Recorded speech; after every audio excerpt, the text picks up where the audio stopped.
Saudara Badan Reserse Kriminal Polri tengah mendalami unsur pidana terkait dua perusahaan farmasi yang disebut BPOM menggunakan kandungan etilen glikol dan dietilen glikol yang diduga memicu kasus gagal ginjal akut. Tim gabungan Bareskrim Polri akan memeriksa dua perusahaan farmasi yang diduga melanggar ketentuan dalam penggunaan etilen glikol atau EG dan dietilen glikol atau DEG.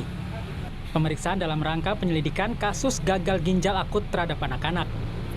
Polisi juga masih mengumpulkan alat bukti untuk menaikkan kasus ini ke tahap penyidikan. Ini sifatnya masih penyelidikan dulu.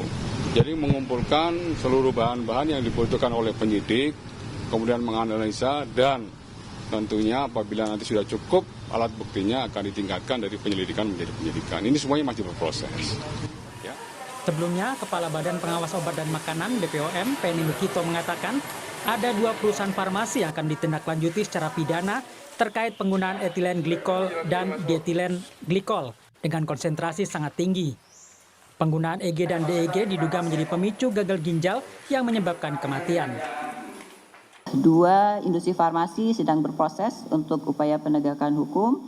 Kemudian dalam produk jadi ini bisa dimungkinkan sangat kuat adalah dari bahan baku. Ya, artinya sumber bahan bakunya. Ya, karena seharusnya ketentuan yang ada tidak dibolehkan adanya EG dan DEG sebagai bahan baku atau bahan tambahan dari proses produksi suatu obat. Kementerian Kesehatan sudah mendatangkan obat penawar dari sejumlah negara seperti Jepang dan Singapura untuk menangani kasus gagal ginjal akut di tanah air. Dan sekarang kita udah dapat bantuan dari Singapura, terima kasih 30 dari Singapura. Dari Australia kita dapat 16 for free. Dan sekarang kita working dengan Jepang. Ya, mudah-mudahan kita bisa dapat antara 100 sampai 200 dalam bentuk kirim. Data Kementerian Kesehatan menunjukkan kasus gagal ginjal pada 21 Oktober mencapai 241 kasus dengan kasus meninggal 133.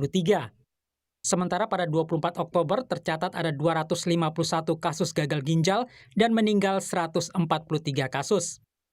Sedangkan pada 26 Oktober lalu ada 269 kasus yang meninggal 157 kasus.